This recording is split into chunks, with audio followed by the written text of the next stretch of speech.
Okay, honesty time. I didn't always know how to apply for jobs. In the late 1990s, I was applying for a new role in a new region.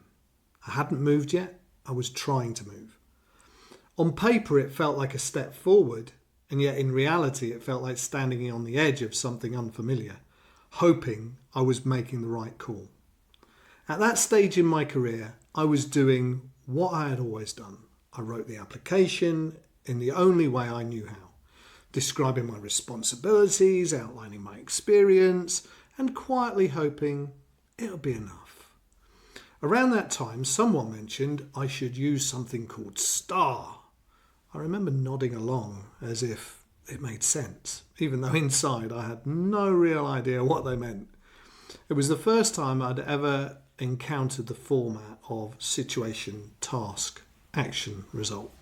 I went home, opened a blank document, and I tried to bend my experience into the new structure. This new STAR structure I'd heard about. On paper, it sounded sensible. In practice, it felt unnatural.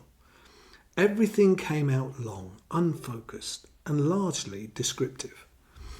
It read more like a stream of consciousness than evidence, but I submitted it anyway. I did not get the interview, I did not get the job, and I didn't move. That moment stayed with me, not because rejection was unfamiliar, but because I could sense something more fundamental underneath it. I could feel a gap opening up between being capable and being able to demonstrate capability on paper. By that point, I already understood competencies. I understood what good performance looked like, and I understood how people were assessed in interviews. None of that mattered. If I could not get through the first gateway, which was the application itself, so I started paying attention. Not in a dramatic way, not overnight. I began to observe patterns. I looked at strong examples. I rewrote my own experience, answers again and again and again. I compared versions. I noticed what went nowhere and what led to conversations. I practiced even when there was no vacancy online. Over time, my relationship with applications changed. What had once felt like guesswork started to feel intentional. Writing became more disciplined. My examples developed clearer, sharper evidence that became easier to follow. With that shift, the outcomes changed too. Shortlists started to appear. Interviews followed. Then something unexpected happened. Colleagues began to ask for help. Not in a formal coaching sense, just quiet conversations after meetings or in the corridors. Can you have a look at this? Why isn't this landing?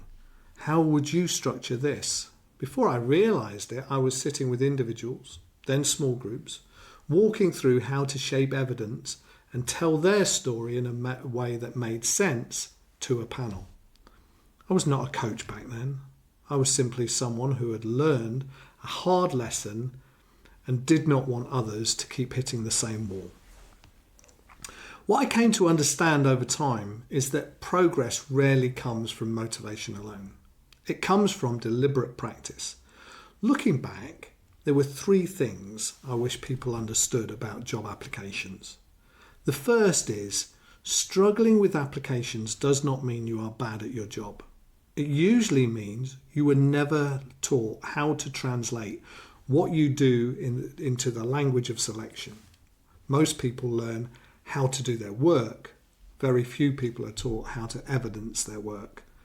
Translation is a skill, and like any skill, it can be learned.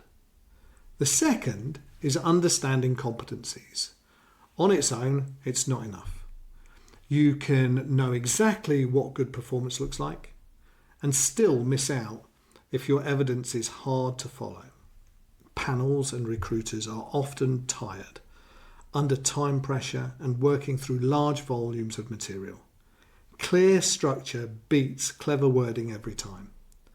If they can quickly see what you did, how you did what you did, and what difference it made, you are already ahead of most applicants. The third is that practice works best away from live pressure. When the only time you write star examples is the night before a deadline, everything feels heavier than it needs to. Confidence grows when you build the muscle in quieter moments, when nothing is immediately at stake. If applications feel hard right now, that does not say anything negative about your worth or your potential. It usually just means you are standing in the same place I was in the late 1990s, at the start of a learnable skill. And that is a hopeful place to be. Follow me for more insights. If you want to know more, you can connect with me on LinkedIn and keep following what I'm putting out there. Take care of yourself and good luck. Bye now.